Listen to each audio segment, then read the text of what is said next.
नमस्कार. सिटी न्यूजच्या बातमीपत्रात प्रेक्षकांचं मनपूर्वक स्वागत. आज दिनांक 29 नोव्हेंबर 2024 वार शुक्रवार. बातमीपत्राची सुरुवात करूया सुविचार मालेने. वेळ कशीही येवो पण प्रत्येक सुखदुःखात जो शेवटपर्यंत साथ देतो तोच खरा मित्र.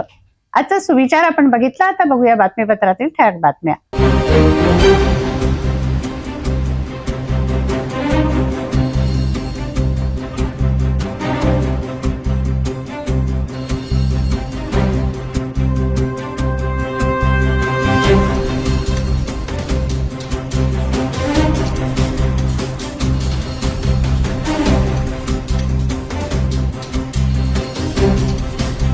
आपण ठळक बातम्या बघितल्या. आता घेऊया छोटासा ब्रेक. घर का सारा फर्नीचर दीमकों और सीलन से बस 1 साल में खराब हो गया है. कोई बात नहीं, अब आपके घर की खूबसूरती बढ़ाने के लिए अम्बा मॉड्यूलर लाया है डेकोर प्लास्ट से निर्मित यूपीवीसी मटेरियल में घर के सभी फर्नीचर, वो भी जल रोधक, दीमक प्रूफ, गुणवत्ता पूर्ण, अग्निरोधी, पर्यावरण के अनुकूल, किफायती और 17 साल के वारंटी के साथ. मॉड्यूलर किचन, वार्डरोब, बेड, मंदिर, अलमारी, TV unit, study table, sliding अलमारी, ऑफिस फर्नीचर और अन्य सभी अब बनाइए आपके हिसाब से. फ्री विजिट और फर्नीचर डिजाइन के लिए आज ही विजिट करें अम्बा मॉड्यूलर, गोंड बाबा मंदिर के पास, MIDC से दस्तूर नगर रोड, अमरावती. डेकोर प्लास्ट के साथ एक कदम आगे. ब्रेक नंतर बघूया सविस्तर बातम्या. गुरुवारी सकाळी अकोली माडा मार्गावरील आढळलेल्या शिरावेगळ्या धडाची ओळख पटली आहे. मृतकाचं नाव दुर्योधन बाजीराव कडू असून दुर्योधन हा भूगाव निवासी आहे. निकेतन रामेश्वर कडू याने दुर्योधनचा खून केला. त्याला भूगाव पोलिसांनी अटक करून कोल्हापुरी गेट पोलिसांच्या ताब्यात दिले. गुरुवारच्या दुपारी कोल्हापुरी गेट पोलीस स्टेशन हद्दीतील अकोली स्मशानभूमीजवळ शीर नसलेला मृतदेह आढळल्याने परिसरात एकच खळबळ उडाली होती. शीर नसल्यामुळे संबंधित मृतकाची ओळख पटवणे कठीण झाले होते. दुसऱ्याच दिवशी पोलिसांना या मृतदेहाची ओळख पटली. मृतक हा भुगाव निवासी 63 वर्षीय दुर्योधन बाजीराव कडू असल्याची ओळख पटली आहे.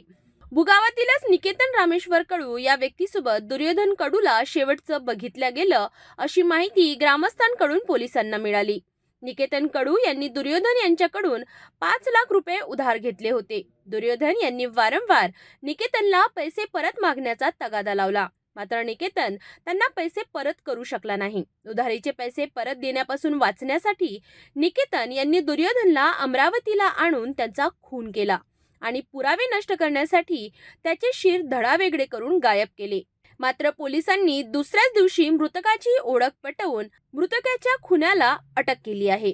निकेतन कडूने दुर्योधन कडू जवळून 5 लाख रुपये घेतले होते. हे पैसे परत करण्यासाठी दुर्योधनने तगादा लावला होता. पैसे परत करावे लागू नये म्हणून निकेतनने दुर्योधनचा काटा काढला.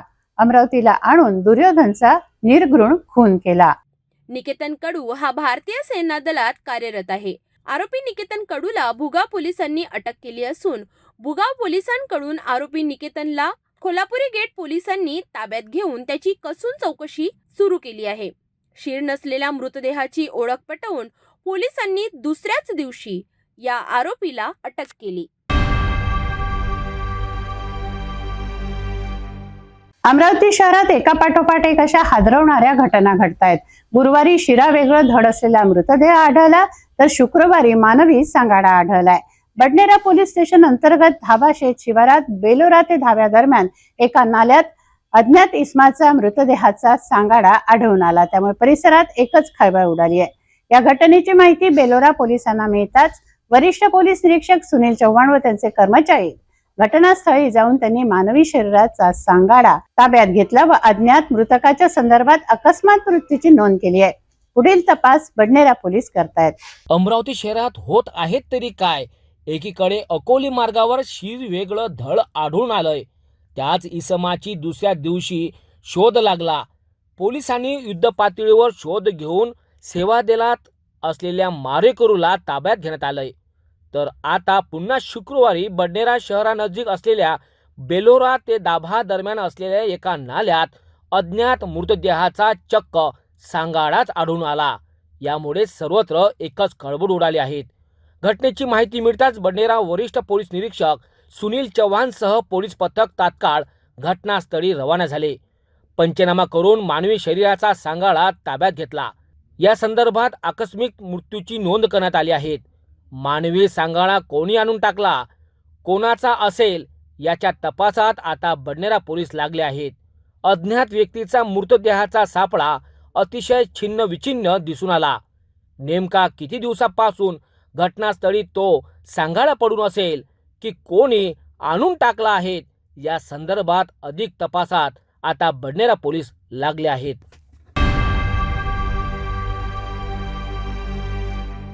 डिमांडेबल ट्रॅपमध्ये फ्रेझरपुरा पोलीस स्टेशनचे 2 कर्मचारी एसीबीच्या ताब्यात आहेत. एकाला घरून तर एका पोलीस कर्मचाऱ्याला पोलीस स्टेशन येथून ताब्यात घेण्यात आला आहे. फ्रेझरपुरा पोलीस ठाण्याच्या 2 शिपायांना लाचलुचपत प्रतिबंधक विभागाने ताब्यात घेतलंय. न्यू कॉलनी मंगलधाम अमरावती येथे राहणाऱ्या तक्रारदाराच्या घराचं नूतनीकरण सुरू असताना दामिनी पथकाने घराचे फोटो काढले व या ठिकाणी तू अवैध धंदे चालवतो असा आरोप केला व भाऊ विक्की बाबर याला पोलीस ठाण्यात घेऊन गेले. 5 लाख रुपये दे नाहीतर तुझ्या कुटुंबावर गुन्हे दाखल करतो अशी धमकी फ्रेझरपुराचे पोलीस शिपाई सतीश सुभाष सावरकर वय वर्ष 39 राहणार कांतानगर व दुसरा अनिरुद्ध नामदेवराव भीमकर वय वर्ष 33 राहणार माधवखोरी यांनी दिली. तडजोडी अंती 50,000 रुपये देण्याचं ठरलं. या संदर्भात तक्रारदाराने लाचलुचपत प्रतिबंधक विभागाकडे तक्रार केली. आरोपींना संशय आल्याने त्यांनी लाच स्वीकारली नाही. दोघांनाही पोलिसांनी ताब्यात घेतलंय.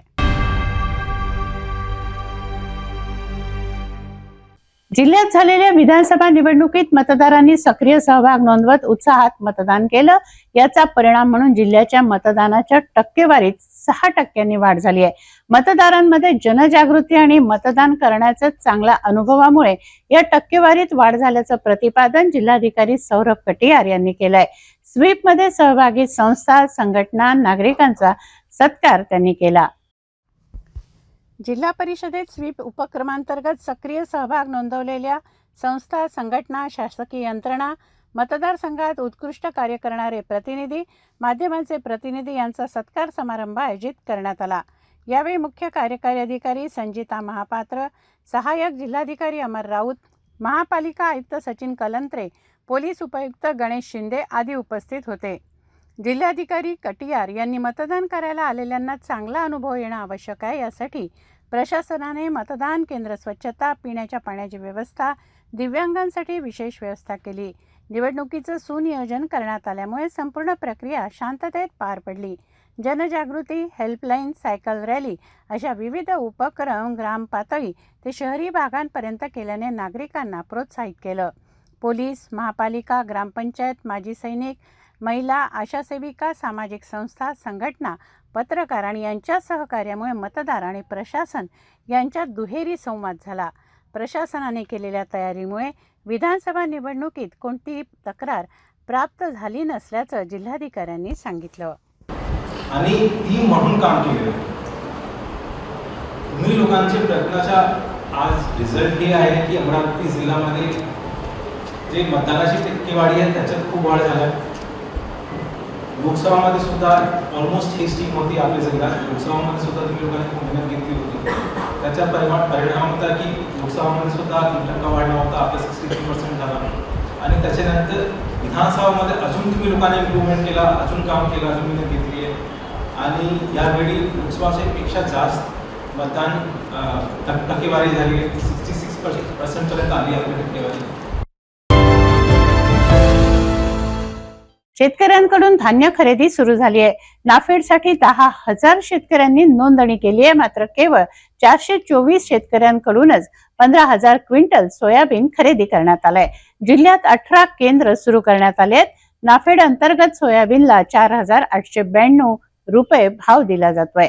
खुल्या बाजारात सोयाबीनला हमी भावापेक्षा कमी दर मिळत असल्याने शेतकऱ्यांची नाफेडला पसंती आहे.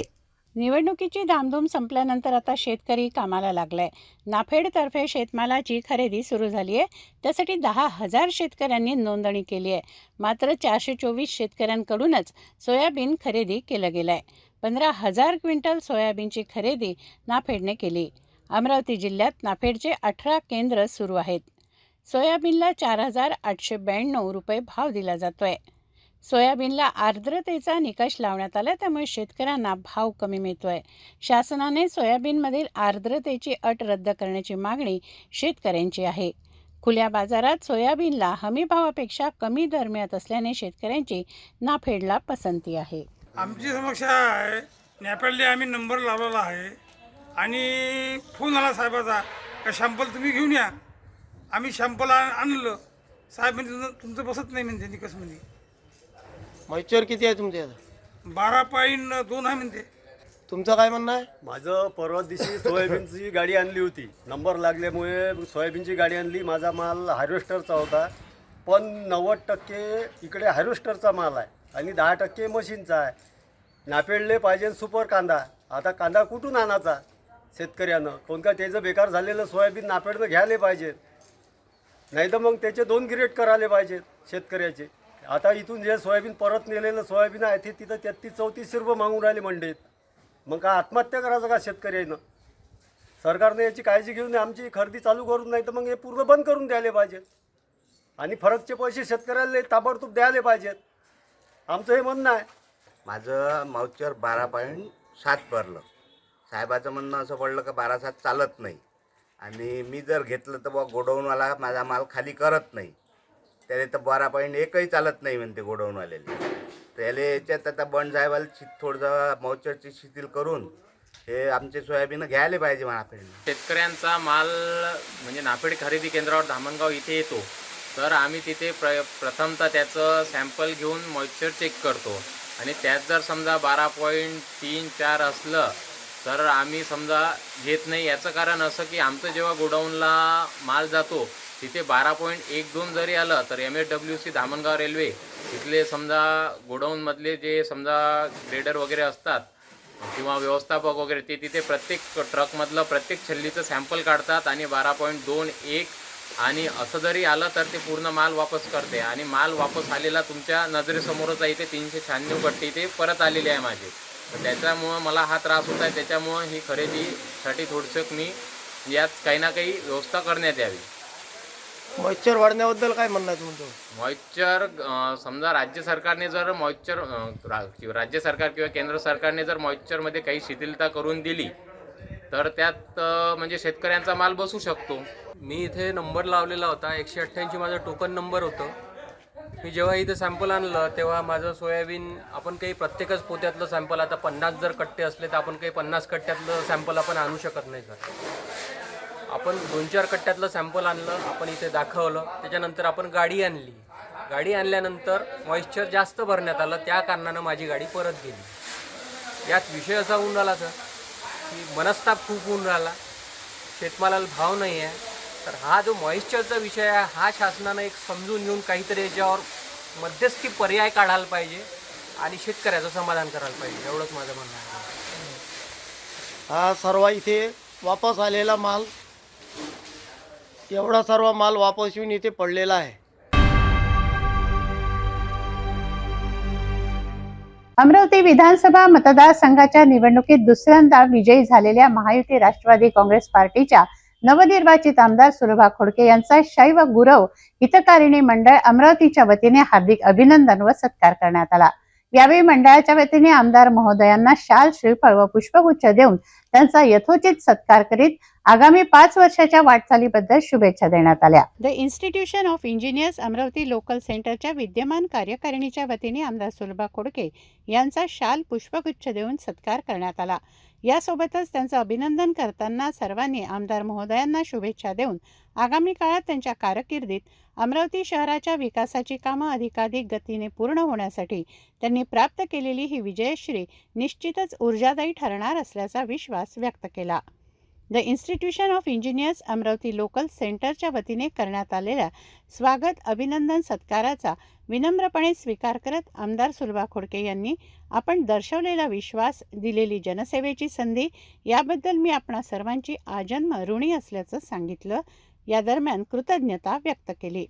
यावेळी institution of engineers Maharashtra state सेंटरचे अध्यक्ष Anand Jawanja, the institution of engineers local सेंटरचे अमरावती विद्यमान अध्यक्ष इंजिनियर्स सुनील राठी, मानद सचिव प्राध्यापक राम विघे, प्रदीप कोल्हे, जीवन सदार, गणेश बारबदे, प्राध्यापक प्रशांत पडोळे, डॉक्टर संदीप हाळे, प्राध्यापक विजय काळे, श्याम आजबले, वसंतराव मस्करे, जयप्रकाश जाधव, प्रशांत गावंडे आदींसह the institution of engineers Amravati local सेंटरचे सर्व सदस्य व पदाधिकारी प्रामुख्याने उपस्थित होते.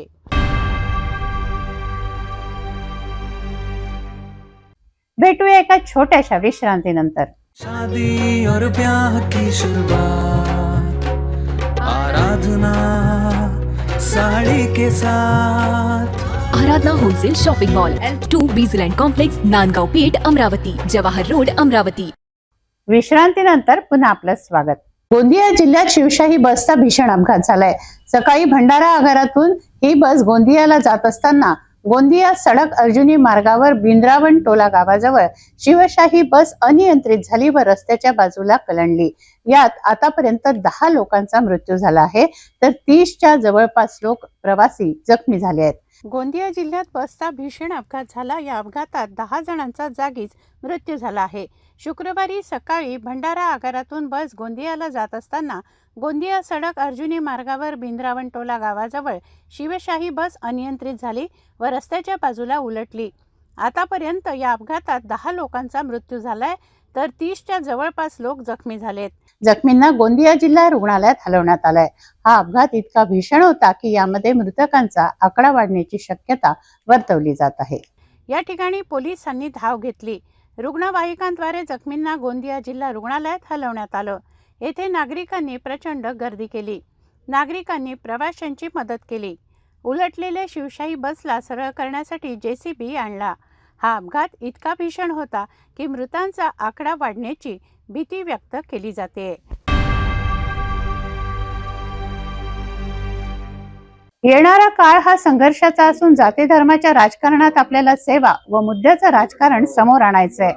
धर्म, जात, सत्ता, पैसा या राजकीय स्थितीमध्ये संघर्ष, सेवा, नियोजन व त्यागाची भावना ठेवून जनसेवेची लढाई लढणार असं प्रतिपादन प्रहारचे संस्थापक अध्यक्ष बच्चू कडू यांनी केलं. विनम्र अभिवादन करतो. मंचिकावर सर्व उमेदवार, जिल्हा प्रमुख, मगापासून माझी म्हणता 20 वर्ष चलता माझी होणार असं वाटलंही नव्हतं. पण आता याच्यानंतर सगळेजण आजी म्हणत चला.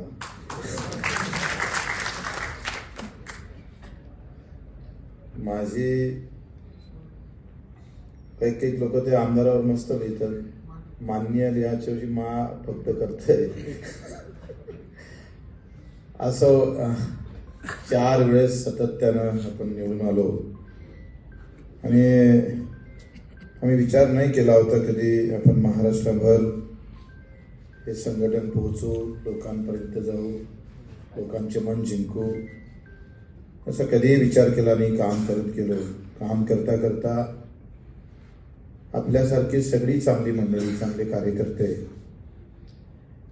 आम्हाला भेटले. पराजय जरी असला तरी आज कार्यकर्ता आणि हत्तीच्या ताकदीचे माणसं आम्हाला भेटले. हेच आमच्यासाठी सर्व काही आहे. सगळ्यात महत्त्वाचं आहे. कार्यकर्ता भेटणं हा फार महत्त्वाची गोष्ट असते. तो दुर्बीण लावूनही भेटत नाही. चांगल्या कार्यकर्त्याची आवड सगळ्याच पक्षाला असते. जसं सगळ्या आईवडिलाला वाटतं माझा पोरगा चांगला असला पाहिजे, दुसऱ्याचं पोरगं लगेच मेरिटमध्ये आलं का ते आईवडील सांगतात आपल्याला, बाबा तो कसा अभ्यास करतो, कसा नीट अभ्यास केला, कसा मेरिटमध्ये आला, किती आईवडिलाचं मान उंचवला. हे व्यक्तिगत स्वार्थ जरी त्या आईचा असला, वडिलाचा असला, तर प्रत्येक आईवडिलाला जे वाटते तसंच प्रत्येक पक्षप्रमुखाला, पक्षाला चांगल्या कार्यकर्त्याची नेहमीच आवड असतं. आणि मग त्याच्यासाठी आमच्याजवळ प्रस्ताव आले होते. पवार साहेबांच्या मी भेटीला गेलो. त्यांनी आम्हाला 3 सीटा कबूल केल्या. मी राजकुमारजीला सांगितलं नाही, पण तुम्हाला आघाडीत घेतो राजकुमारजीला आणि एक तुम्ही म्हणाल ते अमरावती जिल्ह्यातले किंवा अकोल्यातले देऊ. मी रात्रभर विचार केला. म्हटलं आता किती जणांना नाराज करू.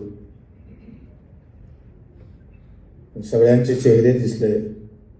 या लोकल नाही म्हणावं लागेल, त्या कार्यकर्त्याला नाही म्हणावं लागेल, त्याला नाही म्हणावं लागेल. मग विचार केला का आपणच खेळू नाही म्हटल्यापेक्षा, कारण राजकीय भाव हा फार महत्वाचा नाही आहे. खऱ्या अर्थानं आम्ही पाहतोय का इथे भावनिक भाव जरी आमचं राजकारण हरवलं असेल, कदाचित ते युती स्वीकारली असती तर आज माझी म्हणण्याची वेळ साबणे साहेब आमच्यावर आली नसती. फिरून गिरून विचार करत होता, कार्यकर्ते सांगत होते जमून टाका काहीतरी, काय आता सगळ्या महाराष्ट्राचा विचार करत बसताय. पुन्हा दिवस आठवायचे का ज्या कार्यकर्त्यांना आपल्यासाठी मेहनत केली, प्रचंड विश्वास आपल्यावर ठेवला, त्या कार्यकर्त्याला आता सांगायचं आम्ही आता युतीत जाऊन लढतो, तुम्ही मात्र थांबून जा, हे माझ्या मनाला पटलं नाही. आणि म्हणून आम्ही तिसऱ्या आघाडीचा उदय आपण तिथे केला, हे लक्षात घ्या. असं वाटलं लढूया ना, सगळ्याला लढलं पाहिजे, पाहून तर देऊ महाराष्ट्राच्या जनतेमध्ये नेमकं काय मनात चाललं, तपासणी तर करून घेऊ. माझ्या ठिकाणी दुसरा असता तर कदाचित ते 3 स्वीकारून समोर गेला असता, पण ते मनच स्वीकारत नव्हतंय का नाही कोणाला म्हणायचं. म्हणून मी सगळ्यांना विचारत होतोय की 1 महिना अगोदर अनिल भोले विचारलं, त्या अनिल भोले विचारलं का आता सांगून द्या, म्हणजे मलाही थोडा निर्णय घ्यायला सोपा होतं. स्वामीला तर नाही विचारलं. प्रत्येक जणांना आपापल्या पद्धतीनं त्या तिकडे प्रयत्न केले. अमरावती जिल्ह्याच्या इतिहासात 2019 मध्ये महाविकास आघाडीच्या सरकारमध्ये आमदार बच्चू कडू हे राज्यमंत्री झाले होते. त्याच प्रकारे अमरावती जिल्ह्याच्या तिवसा मतदारसंघातील आमदार यशोमती ठाकूर कॅबिनेट मंत्री झाल्या होत्या. याच प्रकारे येणाऱ्या महायुती सरकारमध्ये भारतीय जनता पार्टीचे उमेदवार केवलराम काळे हे सर्वात जास्त मतांनी जिल्ह्यात निवडून आले आहेत. त्यांना आदिवासी मंत्रालय मिळण्याची चर्चा होत आहे. तसंच बडनेरा मतदारसंघाचे आमदार रवी राणा यांनी जिल्ह्यात ज्या प्रकारे आमदार केले आहेत त्यामुळे त्यांना कॅबिनेट मंत्रालय आणि पालकमंत्री पद मिळण्याची मागणी होत आहे. अमरावती जिल्ह्यातील विधानसभा निवडणुकीत भाजपचे आमदार केवलराम काळे, आमदार रवी राणा यांनी भरघोस यश मिळवलं, त्यामुळे नागरिकांच्या अपेक्षा वाढल्या आहेत. आमदार केवलराम काळे यांचे पिता श्री तुळशीरामजी सुद्धा आमदार राहिलेत. माजी आमदार बच्चू कडू व माजी आमदार यशोमती ठाकूर यांना मंत्रिपद मिळाले होते. त्याचप्रमाणे आता मेळघाटचे आमदार केवलराम काळे यांची आदिवासी कल्याण मंत्रिपदी तर आमदार रवी राणा यांची कॅबिनेट मंत्रिपदी वर्णी लागण्याची चर्चा सर्वत्र आहे. गुरांना चारा उपलब्ध करून देण्यासह सगळी कामं आमदार केवलराम काळे करतील असा विश्वास देखील व्यक्त करण्यात आला आहे. मेळघाट मतदारसंघाचे आमदार केवलराम काळे यांची आदिवासी कल्याण मंत्रालयपदी वर्णी लागण्याची चर्चा संपूर्ण महाराष्ट्रामध्ये होत आहे. तर दुसरीकडे बडनेराचे आमदार रविभाऊ राणा यांना अमरावतीचे पालकमंत्री व कॅबिनेट मंत्रीपद मिळणार या प्रकारची चर्चा संपूर्ण अमरावती जिल्ह्यात होत आहेत. इथे सकाळपासून आमदार केवलराम काळे यांच्या परतवाडा इथे सिव्हिल लाईन निवासस्थानी शुभेच्छा देण्यासाठी नागरिक जमलेले आहे. शहरातील कांडली पत्रोड आणि जो ग्राउंडचा जो एरिया आहे मेळघाटचा, हे आले आहे इथं आपले इथे कृषी उत्पन्न बाजार समितीचे संचालक महालाजी आणि या खेल्दोमाडीचे उपसरपंच शैलेश भाऊ मला आहेत. जाणून घेऊया काय त्यांच्या प्रतिक्रिया. सदर मी जनतेचे आभार मानतो, मेळघाट जनतेचे, की त्यांनी केवलराम भैयाला इतका भरघोस मताने निवडून दिलं. सांगायची बाब म्हणजे केवल भैयाचा राजकीय इतिहास जुनाच आहे. 90मध्ये त्यांचे वडील स्वर्गीय तुळशीराम काकाजी काळे हे आमदार होते. त्यावेळेस जनतेनं विकास पाहिला होता त्यांच्या आमदारकीत. नंतर 95पासून 9पर्यंत कोणताच मेळघाटमध्ये विकास झालेला नव्हता. परत त्यांचे सुपुत्र केवल भैया काळे यांना 9 ते 14पर्यंत विधानसभेत पाठवलं होतं. तेव्हा पण त्यांनी हे विकास पाहिला होता. 14 ते 24पर्यंत परत जनता विकासाच्या म्हणजे वंचितच राहिली होती. हा विषय त्यांच्या नंतर की विकास म्हणजे काय. 24 नंतरची जनतानं परत भारतीय जनता पार्टीनं भैयाला विश्वास दाखवला केवल भैयावर, आणि 24ला जे मतदान झालं आणि जो भरघोस विजय झाला 1 लाखाच्या वर मतांनी, तो ह्याच्यासाठी केला आहे जनतेने की बा आतापर्यंत आपल्याला मंत्रिपद नव्हतं आणि विकास नव्हता, म्हणून आम्हाला कुठेतरी मंत्रिपद द्यावं. आदिवासी कल्याण विभाग म्हणून तो म्हणजे भैयाच्या जिव्हाळ्याचा हाताळलेला विषय आहे.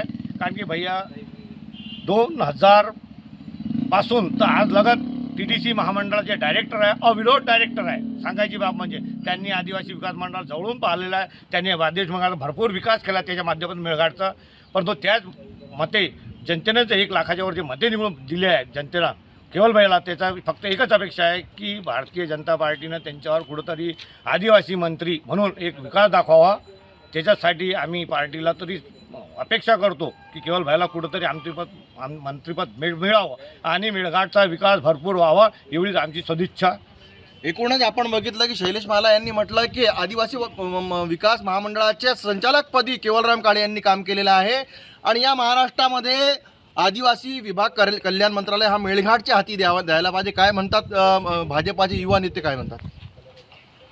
मेळघाटात कमळ हे एवढ्या मोठ्या मताधिक्यानं केवलभाई आमदार झालेले आहे. ना भूतो न भविष्य असे मताधिक्य केवलभाईंना भेटले आहे. त्याकरिता त्याच्या मागे जे त्याच्या समोर जे हे आहे मेळघाटाचा विकास करण्याचे धोरण, ते धोरण स्पष्ट आहे.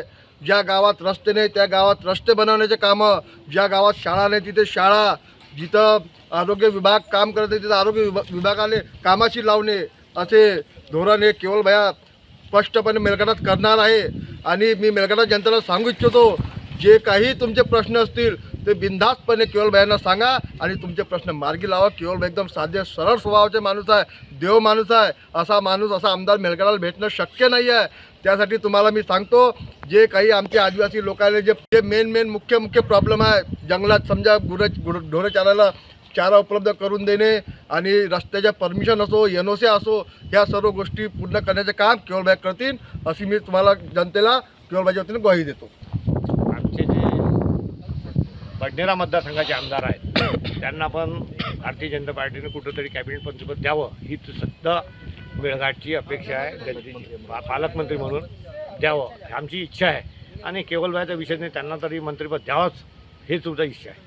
एकूणच आपण बघितलं की इथे घरी आमदार केवलराम काळे यांच्या घरी आपण बघत आहे की इथे त्यांच्या समर्थकांची इथे गर्दी आहेत आणि कुठेतरी सकाळपासून इथे शुभेच्छा देणाऱ्यांची गर्दी आहे. आणि मेळघाटाचे आमदार हे आदिवासी कल्याण मंत्री व्हावे आणि बडनेराचे आमदार हे कॅबिनेट मंत्री, अमरावतीचे पालकमंत्री व्हावे इच्छा आहे. या अगोदर 2019मध्ये झालेल्या निवडणुकीमध्ये महाविकास आघाडीच्या सरकारमध्ये या मतदारसंघाचे आमदार बच्चू कडू यांना राज्यमंत्री, जलसंपदा मंत्री, शालेय राज्यमंत्री करण्यात आलं होतं. त्याचप्रकारे अमरावतीच्या तिवसाच्या मतदारसंघाचे आमदार ॲडव्होकेट यशोमती ठाकूर यांना कॅबिनेट मंत्री, महिला बाल कल्याण मंत्रालय पद करण्यात आलं होतं. त्याचप्रकारे या अमरावती जिल्ह्यामध्ये आमदार रवी राणा हे कॅबिनेट मंत्री आणि राज्यमंत्री म्हणून केवलराम काळे यांची वर्णी लागण्याची चर्चा आहे. मी कॅमेरा पर्सन श्लोकसोबत नितेश किल्लेदार, सिटी न्यूज, मेळघाट. गायत्री परिवार परतवाडा व गायत्री शक्तीपीठ गौरखेडा कुंभी यांच्या माध्यमातून 1 डिसेंबर ते 4 डिसेंबर दरम्यान धारणी मार्गावर बोरघाट राजमहल रिसॉर्ट येथे विशाल प्रांगणात विराट 108 कुंडीत स्वास्थ्य संवर्धन गायत्री महायज्ञ आयोजित करण्यात आलाय. कार्यक्रमाला यशस्वी करण्यासाठी गायत्री परिवार अथक प्रयास करत आहे. नारी सशक्तीकरण व शक्ती संवर्धन गायत्री महायज्ञाचा शुभारंभ 1 डिसेंबर रोजी होत आहे. सकाळी 9 वाजता वाघामाता देवस्थानातून कलश यात्रा काढण्यात येत आहे.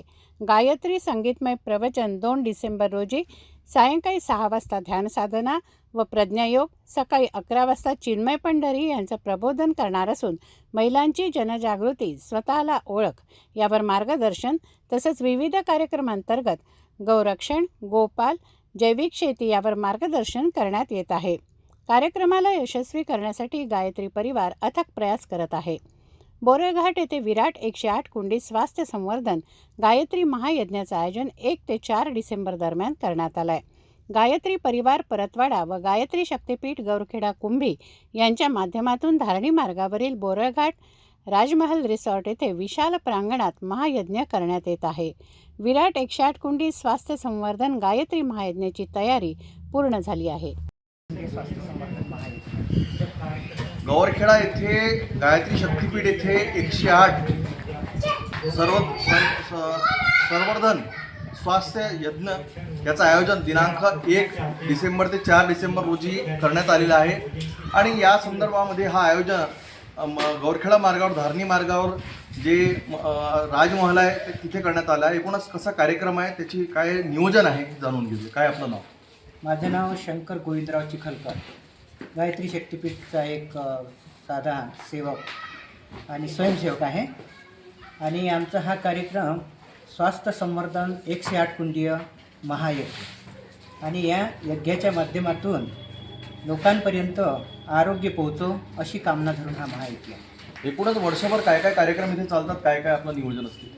गायत्री शक्तीपीठच्या माध्यमातून प्रत्येक आपले जे हिंदू धर्मीय सणवार आहेत या सणाचं महत्त्व आणि प्रत्येक सण हा कशा पद्धतीनं केला जावा याचं मूल वैदिक रीतीप्रमाणे आपण त्याचं काय महत्त्व आहे आपल्या संस्कृतीमध्ये त्याची माहिती या ठिकाणाहून संस्काराच्याद्वारे व प्रत्येक सणाच्याद्वारे केल्या जाते. या ठिकाणी विशेष कार्यक्रम दोनही नवरात्र, आश्विन चैत्री नवरात्र आणि गुरुपौर्णिमा, वसंत पंचमी, दसरा, यानंतर दिवाळी, होळी या अनेक सणांचा या ठिकाणावरून उत्साहाच्या साथ सादर केला जात असतो. इथे विशेष म्हणजे 24 देवांचे दर्शन आणि विशेष म्हणजे वृंदावन, बाके बिहारीलाल हे सर्व अवतीभोवती त्यांचे गाई आणि जो वातावरण इथे मला वाटतं जिल्ह्यात असं नाही आहे कुठेतरी. आजच्या सध्याच्या वातावरणामध्ये गाईला भगवान गोपाळ कृष्णांनी पुरातन काळापासून गाईला गोमाता, आपली धरती माता आणि आपल्या सर्वांच्या पोषणासाठी उपयुक्त असणारी माता आहे. आजच्या युगामध्ये तिला व्यावहारिकदृष्ट्या पाहिलं जात आहे, परंतु ती पूज्य कशी आहे, तिचं वैज्ञानिक महत्त्व आणि आध्यात्मिक महत्त्व या ठिकाणाहून सर्व लोकांना, शेतकरी लोकांना माहिती केल्या जाते. गाय आपल्यासाठी कशी महत्त्वपूर्ण आहे आणि गाय आपल्या या धरतीला कशी सुपीक बनवू शकते, गाय आपल्याला स्वास्थ्य कसं प्रदान करू शकते. गाईचं पोषण आपण नाही करत, गाय आपलं पोषण करते. म्हणून अनेक साधू संतांनी तिला आपल्या एक मातेच्या रूपामध्ये पाहिलेलं आहे. परंतु आजच्या युगामध्ये आजची जी जनता आहे, जनार्दन आहे, तिला व्यावहारिकदृष्ट्या पाहते. त्याचा प्रकाश देण्याकरता हे गौरक्षण या ठिकाणी केलं गेलं आणि 24 शक्तीची स्थापना या ठिकाणी जी केल्या गेलेली आहे. गायत्री महामंत्रातील 24 अक्षरं आहेत. त्या एका एका अक्षरामध्ये एका एका शक्तीची एक शक्ती त्यामध्ये भरलेली आहे. याचं दर्शन आणि प्रदर्शन आणि त्याचं महत्त्व तंत्र, यंत्र आणि मंत्र या तीनहीच्याद्वारे या ठिकाणी आपल्याला माहिती मिळते. आणि अनेक प्रकारची साधना, मनुष्यामध्ये अनेक प्रकारचे आजार का निर्माण होतात, आजार होण्याचं कारण काय आहे, कारण की तो आध्यात्मिक क्षेत्रापासून बरेच दूर गेलेला आहे आणि आजच्या आधुनिक पद्धतीमध्ये तो भटकलेला आहे. त्यातून त्याला मुक्ती देण्याकरता हे महायज्ञाचं आयोजन केलं जात असते. त्याचप्रमाणे या महायज्ञामध्ये सर्वांना आरोग्य प्राप्त हो असा उद्देश या ठिकाणी ठेवलेला आहे. निश्चितच ओम भूर्भुवस्वः तस्य पितुर्वरेण्यं भर्गो देवस्य धीमहि धियो यो नः प्रचोदयात् हे 24 जे अक्षर आहेत त्याच्यात शक्तिपीठ हे लोरखेडा येथे धारणी मार्गावर आपल्याला बघायला मिळणार. विशेष म्हणजे दिनांक 1 तारखेपासून 4 तारखेपर्यंत इथे 1008 जो 108 जो पंचकुटी जिथे यज्ञ आयोजित करण्यात आलेला आहे. हे बुरळघाट येथे राजमहल पॅलेस आहे तिथे करण्यात आलं आहे. आणि विशेष म्हणजे शक्ती संवर्धन, स्वास्थ्य संवर्धन, आरोग्यासाठी हा शिबिर आहे. आणि या शिबिरमध्ये जे येणार आहेत, जे पाहुणे कोण येणार आहेत, या आपल्या 108 कुंडीय स्वास्थ्य संवर्धन महायज्ञामध्ये 4-5 जिल्ह्याचे लोक येणार आहेत. पूर्ण गायत्री परिजन तर येणार आहे, पण जनरल परिजनांनी सुद्धा यामध्ये भाग घ्यावा अशी आमच्या गायत्री परिवाराची आग्रहाची विनंती आहे. यामध्ये विशेष मार्गदर्शक अनेक डिग्र्या धारण करून, अनेक पारितोषिक धारण करून आणि असे वैज्ञानिक चिकित्सक आदरणीय श्री चिन्मयजी पंड्या या ठिकाणी आपलं मार्गदर्शन देण्याकरता आपल्या सर्व शहरवासियांना आणि आपल्या सर्व आजूबाजूच्या सर्व ग्रामवासियांना एक सौभाग्य प्राप्त झालेलं आहे. म्हणून या सौभाग्याला कोणी न विसरता यावं. धन्यवाद. एकूणच या कार्यक्रमामध्ये आपण जिल्ह्याचे सर्व सहभागी व्हावे आणि गायत्री शक्तीपीठाच्या माध्यमातून आयोजित या कार्यक्रमाला आपली उपस्थिती दर्शवावी. चिन्मयानंदजी पंड्या हे डॉक्टर असून यांनी मोठ्या मोठ्या उपाधी घेतलेल्या आहेत आणि आपल्या कित्येक असे आजार आहे जे अध्यात्माने दूर होतात असं त्यांनी म्हटलं आहे. कुठेतरी यासाठी सुद्धा आपली उपस्थिती दिनांक 1 डिसेंबरपासून गौरखेडा मार्गावर राजमहल पॅलेस येथे आहे. मी कॅमेरा पर्सन मोहनीसोबत नितेश किल्लेदार, सिटी न्यूज, मेळघाट.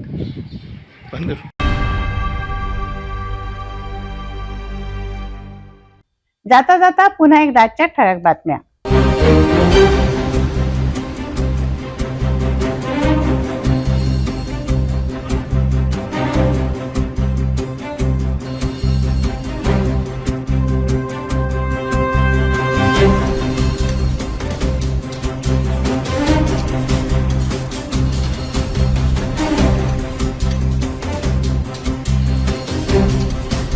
आपण आता सिटी न्यूज चॅनेल आपल्या टीव्हीवर सुद्धा बघू शकता. GTPL channel number 73, Fastway channel number 256, city cable channel number 92 वर. जर आपल्या टीव्हीवर सिटी न्यूज चॅनल दिसत नसेल तर आपण आपल्या केबल ऑपरेटरशी संपर्क करावा. आपण सिटी न्यूज केबलच्या व्यतिरिक्त YouTube, फेसबुक, इंस्टाग्राम आणि ट्विटरवर सुद्धा बघू शकता. याकरता सोशल मीडिया अकाउंट सबस्क्राईब करा, फॉलो करा, लाईक करा. YouTube अकाउंट सबस्क्राईब करण्याकरता सबस्क्राईब बटनला क्लिक करा आणि बेल आयकॉन दाबायला विसरू नका, कारण सर्वात आधी समाचार आपल्यापर्यंत पोहोचणार आहे. तसंच सिटी न्यूजचं फेसबुक पेज लाईक करा, इंस्टाग्राम आणि ट्विटर हँडल फॉलो करा. आपण व्हॉट्सअपवर सुद्धा सूचना देऊन न्यूज प्राप्त करू शकता. व्हॉट्सअप नंबर स्क्रीनवर येतोय. हे बातमीपत्र एवढ्यावरच थांबवूया. पुन्हा भेटूया नवीन घडामोडींसह. नमस्कार.